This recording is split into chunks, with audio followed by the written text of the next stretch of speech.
जहाज का निर्माण और समुद्र में डूबने वाले 5 जहाजों का रहस्य। जहाज का इतिहास। जहाज एक बड़ा जलयान है जो समुद्र और अन्य नौगम्य जलमार्गों पर यात्रा करता है। इसका उपयोग माल ढुलाई, यात्रियों को ले जाने, युद्ध, अनुसंधान और मछली पकड़ने जैसे विशेष उद्देश्यों के लिए किया जाता है। जहाजों का विकास मानव सभ्यता के आरंभिक काल से ही हुआ है और यह व्यापार, युद्ध, उपनिवेश और विज्ञान में महत्वपूर्ण भूमिका निभाते रहे हैं। प्राचीन और पुरातन काल, प्री हिस्टरी एंड एंटिक्विटी। प्राचीन सभ्यताएं। सबसे पुराना सबूत मिस्र में 4वीं सहस्राब्दी ईसा पूर्व में मिलता है। मिस्र के लोग नील नदी पर लकड़ी की नावों का उपयोग करते थे। खुफु जहाज, खुफु शिप, जो गीजा के पिरामिड के पास मिला था, लगभग 2500 ईसा पूर्व का है। ऑस्ट्रोनेशियाई जहाज। ताइवान से शुरू हुई ऑस्ट्रोनेशियाई सभ्यता ने नावों की तकनीक को विकसित किया। उन्होंने कैटामरैन और क्रैब क्लॉ सेल्स का उपयोग किया, जिससे वे प्रशांत महासागर में लंबी दूरी तय कर सके। मध्यकालीन काल, मेडिवल पीरियड। एशियाई विकास। इंडोनेशिया और जावा में जोंग जहाज बनाए गए, जो बड़े और शक्तिशाली थे। चीन में 10वीं शताब्दी में जंग जहाज विकसित हुए, जो व्यापार और युद्ध के लिए उपयुक्त थे। यूरोप में जहाज निर्माण। उत्तरी यूरोप में क्लिंकर निर्माण शैली का उपयोग होता था, जिसमें तख्तों को ओवरलैप किया जाता था। भूमध्य सागर क्षेत्र में कार्वेल निर्माण शैली विकसित हुई, जिसमें फ्रेम आधारित संरचना का उपयोग होता था। आधुनिक काल, मॉडर्न पीरियड। 19वीं और 20वीं सदी। औद्योगिक क्रांति के बाद भाप से चलने वाले जहाजों का उपयोग शुरू हुआ। आरएमएस टाइटैनिक 1912 जैसे जहाज बड़े और भव्य बने। इस समय जहाजों का उपयोग माल ढुलाई, यात्री परिवहन और नौसेना अभियानों में बढ़ा। कंटेनर जहाज। 20वीं सदी के अंत में कंटेनर जहाजों का उदय हुआ, जिससे वैश्विक व्यापार में क्रांति आई। 21वीं सदी में जहाज। 2024 तक जहाजों की संख्या में वृद्धि हुई और जहाजों के निर्माण में वैकल्पिक ईंधन जैसे एलएनजी, एलपीजी, मेथनॉल और हाइड्रोजन का उपयोग बढ़ा। जलवायु परिवर्तन से निपटने के लिए पवन ऊर्जा और हाइब्रिड जहाजों का विकास हुआ। जहाजों का इतिहास मानव विकास और तकनीकी प्रगति का प्रतीक है। प्राचीन लकड़ी की नावों से लेकर आज के अत्याधुनिक कंटेनर जहाजों तक, जहाज हमेशा से हमारी सभ्यता का अभिन्न हिस्सा रहे हैं। नंबर 5। रामदास जहाज दुर्घटना। एसएस रामदास नामक यात्री जहाज की दुर्घटना भारत के इतिहास में एक बड़ी समुद्री त्रासदी थी। यह दुर्घटना 17 जुलाई 1947 को मुंबई के दक्षिण में स्थित कोलाबा पॉइंट के पास हुई। जहाज महाराष्ट्र के रेवास के लिए रवाना हुआ था, लेकिन समुद्र में एक हिंसक तूफान के कारण गुल द्वीप के पास पलट गया। इस घटना में 724 लोगों की मौत हुई, जबकि कुछ यात्री बचने में सफल रहे। जहाज और दुर्घटना का विवरण। एसएस रामदास एक तटीय यात्री जहाज था जिसे 1936 में बनाया गया था। यह 406 टन वजनी ट्विन स्क्रू पोत था। दुर्घटना के समय यह बॉम्बे से रेवास की ओर जा रहा था। समय और स्थान। दुर्घटना सुबह 8:05 बजे हुई, जब जहाज बॉम्बे छोड़ने के 30 मिनट बाद कश्यच खड़क के पास पहुंचा। जहाज तेज लहरों और तूफान की चपेट में आ गया। एक बड़ी लहर ने जहाज को झटका दिया, जिससे यात्री जहाज के एक तरफ भाग गए और जहाज पलट गया। यात्रियों की स्थिति। जहाज पर कुल 713 लोग सवार थे। इसमें से 690 यात्रियों की मौत हो गई। अधिकांश यात्री गिरगांव और परेल इलाकों के थे और महाराष्ट्र के पेन, रोहा और अलीबाग के मजदूर थे। बचाव अभियान। दुर्घटना के बाद कुछ बचे यात्री तैरकर मुंबई के ससून डॉक्स और रायगढ़ के उत्तरी तट तक पहुंचे। रेवास के मछुआरों ने भी कुछ यात्रियों को बचाया। जीवित बचे लोगों में जहाज के कप्तान शेख सुलेमान इब्राहिम शामिल थे, जिन्होंने बाद में दुर्घटना के बारे में जानकारी दी। परिणाम और प्रभाव। भारत सरकार ने मछुआरों को बचाव कार्य में उनकी सहायता के लिए जमीन और घाट आवंटित किया। यह बस्ती बाद में बोदनी के नाम से जानी गई। Number 4, Costa Concordia ship. विवरण और परिणाम। 13 जनवरी 2012 को Costa Concordia, Costa cruise line का 7 साल पुराना लग्जरी क्रूज जहाज भूमध्य सागर में अपनी यात्रा के दौरान टस्कनी के इसोला डेल गिग्लियो के पास एक चट्टान से टकरा गया। यह दुर्घटना जहाज के नियोजित मार्ग से भटकने और तटीय सेलबाय सलामी देने के प्रयास के कारण हुई। आपदा का घटनाक्रम। टक्कर का समय रात 9:45 CET, 19:45 UTC। स्थान टायरहेनियन सागर में इसोला डेल गिग्लियो के पास। चट्टान से टकराव, जहाज का पतवार फट गया, जिससे इंजन और जनरेटर कक्षों में पानी भर गया। जहाज धीरे धीरे झुकने लगा और आंशिक रूप से डूब गया, एक चट्टान पर असमान रूप से रुक गया। यात्रियों और नुकसान। कुल 4,252 लोग सवार थे। 3,206 यात्री। 1,023 चालक दल के सदस्य। मृत्यु 33 लोग, 27 यात्री, 5 चालक दल और 1 बचावकर्मी। घायलों की संख्या 64। गुमशुदा कोई नहीं। कप्तान और चालक दल की भूमिका। फ्रांसिस्को स्केटिनो, जहाज के कप्तान, ने जहाज के कंप्यूटर नेविगेशन अलार्म को बंद कर दिया और इसे तटीय सलामी के लिए चट्टानों के पास ले गए।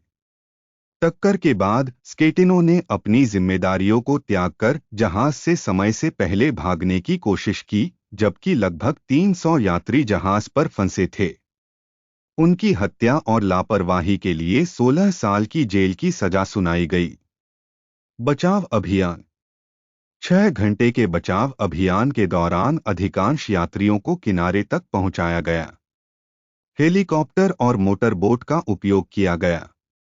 बचाव दल के लिए चुनौतीपूर्ण स्थितियां थीं क्योंकि जहाज झुका हुआ था और समुद्री परिस्थितियां अनुकूल नहीं थीं। मलबे का बचाव और पुनर्प्राप्ति। मलबा बचाव। इसे समुद्री इतिहास के सबसे बड़े बचाव अभियानों में से एक माना गया। 16 सितंबर 2013 को पारपकल तकनीक का उपयोग कर जहाज को सीधा खड़ा किया गया। जुलाई 2014 में जहाज को फ्लोटेशन टैंकों की मदद से तैराकर स्क्रैपिंग के लिए जेनोआ ले जाया गया। स्क्रैपिंग प्रक्रिया जुलाई 2017 में पूरी हुई। कुल लागत $2 बिलियन, जो जहाज की मूल निर्माण लागत $612 मिलियन से 3 गुना अधिक थी। वित्तीय और कानूनी परिणाम। मुआवजा। कोस्टा क्रूज ने यात्रियों को प्रति व्यक्ति €11,000 तक सभी नुकसानों के लिए मुआवजा दिया। 1/3 बचे लोगों ने इस प्रस्ताव को स्वीकार किया। कानूनी कार्रवाई। कप्तान स्केटिनो को सजा मिली, लेकिन कोस्टा क्रूज और उसकी मूल कंपनी कार्निवल कॉरपोरेशन को आपराधिक आरोपों का सामना नहीं करना पड़ा। प्रमुख सबक और सुधार। इस दुर्घटना ने समुद्री सुरक्षा मानकों और जहाजों पर आपातकालीन तैयारियों की समीक्षा को प्रेरित किया। नंबर 3, SS गैलीलियो गैलीली एक प्रसिद्ध महासागरीय जहाज था जिसे 1963 में इटली की लॉयड ट्राइस्टिनो कंपनी के लिए बनाया गया था। इसका निर्माण कैंटिएरी रियूनिटी डेल'एड्रियाटिको ओनफाल्कोन, इटली में हुआ। इसे विशेष रूप से इटली-ऑस्ट्रेलिया रूट पर यात्रियों के परिवहन के लिए डिजाइन किया गया था। मुख्य विशेषताएं। लॉन्च 2 जुलाई 1961। सेवा में प्रवेश 23 मार्च 1963। लंबाई 213.65 मीटर। गति 24 नॉट्स, 44 किलोमीटर प्रति घंटा। क्षमता। मूल 1,750 यात्री, 156 प्रथम श्रेणी और 1594 पर्यटक श्रेणी। 1984 और 1990 के पुनर्निर्माण के बाद क्षमता में बदलाव हुआ। मालिक और संचालक, यह जहाज कई बार बेचा गया और पुनर्निर्माण के बाद अलग अलग कंपनियों के तहत संचालित हुआ। इतिहास। शुरुआती कार्यकाल 1963 से 1977। उदास स्माइली। जहाज ने इटली-ऑस्ट्रेलिया मार्ग पर काम किया, जो मुख्यतः स्वेज नहर के माध्यम से होता था। 1970 के दशक में बढ़ते हवाई यातायात और तेल संकट के कारण महासागरीय जहाज़ों की लोकप्रियता घटी। क्रूज जहाज में परिवर्तन 1977। उदास स्माइली। इसे क्रूज जहाज के रूप में पुनर्निर्मित किया गया। नाम और स्वामित्व में बदलाव। 1983 चंद्रिस समूह द्वारा अधिग्रहण के बाद इसे गैलीलियो नाम दिया गया। 1990 इसे मेरिडियन नाम दिया गया और सेलिब्रिटी क्रूज के तहत संचालित किया गया। 1997 इसे सन विस्टा नाम दिया गया और सन क्रूज द्वारा संचालित किया गया। अंतिम यात्रा। 20 मई 1999 को मलक्का जड़नू मध्य में इसके इंजन रूम में आग लग गई, जिससे 21 मई 1999 को यह डूब गया। हालांकि सभी 1090 यात्रियों और चालक दल को सुरक्षित निकाल लिया गया। सांस्कृतिक संदर्भ। सन विस्टा को 1999 में भारतीय फिल्म मन में दिखाया गया था। Number 2। RMS empress of Ireland.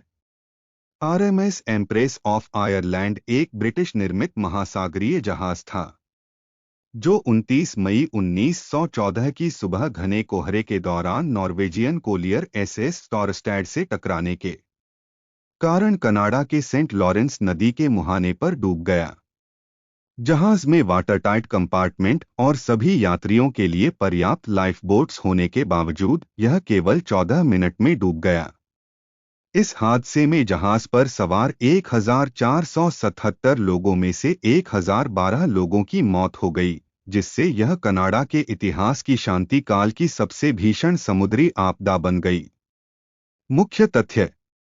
नाम RMS एम्प्रेस ऑफ आयरलैंड। मालिक कनाडियन पैसिफिक रेलवे। निर्माता Fairfield shipbuilding and engineering company, Goan, Scotland. शुरुआत 27 जनवरी 1906। डूबने की घटना 29 मई 1914। मृत्यु 1012 लोग। Number 1। RMS Titanic. RMS Titanic एक ब्रिटिश वाष्प आधारित यात्री जहाज था, जिसे उस समय का सबसे बड़ा और विलासितापूर्ण जहाज माना जाता था। यह जहाज 10 अप्रैल 1912 को अपनी पहली यात्रा के लिए इंग्लैंड के साउथहैम्पटन से न्यूयॉर्क के लिए रवाना हुआ। दुर्भाग्यवश 14 अप्रैल 1912 को अटलांटिक महासागर में यह एक हिमशिला आइसबर्ग से टकरा गया और 15 अप्रैल को डूब गया। इस हादसे में 1517 लोगों की मृत्यु हुई, जो इतिहास की सबसे बड़ी शांतिकालीन समुद्री आपदाओं में से एक है। मुख्य विवरण। देश यूनाइटेड किंगडम। स्वामी और ऑपरेटर व्हाइट स्टार लाइन। कप्तान Edward J Smith. Registration port Liverpool, England. निर्माता हारलैंड और वोल्फ, बेलफास्ट, आयरलैंड। पहली यात्रा 10 अप्रैल 1912। तकनीकी विशेषताएं। वर्ग और प्रकार ओलंपिक क्लास ओशन लाइनर। लंबाई 882 फीट 9 इंच 269.1 मीटर। चौड़ाई 92 फीट 28 मीटर। ऊंचाई 175 फीट 53.3 मीटर। डेक्स 9 A से G तक नामांकित। चाल 21 नॉट 39 किलोमीटर प्रति घंटा। यात्री क्षमता।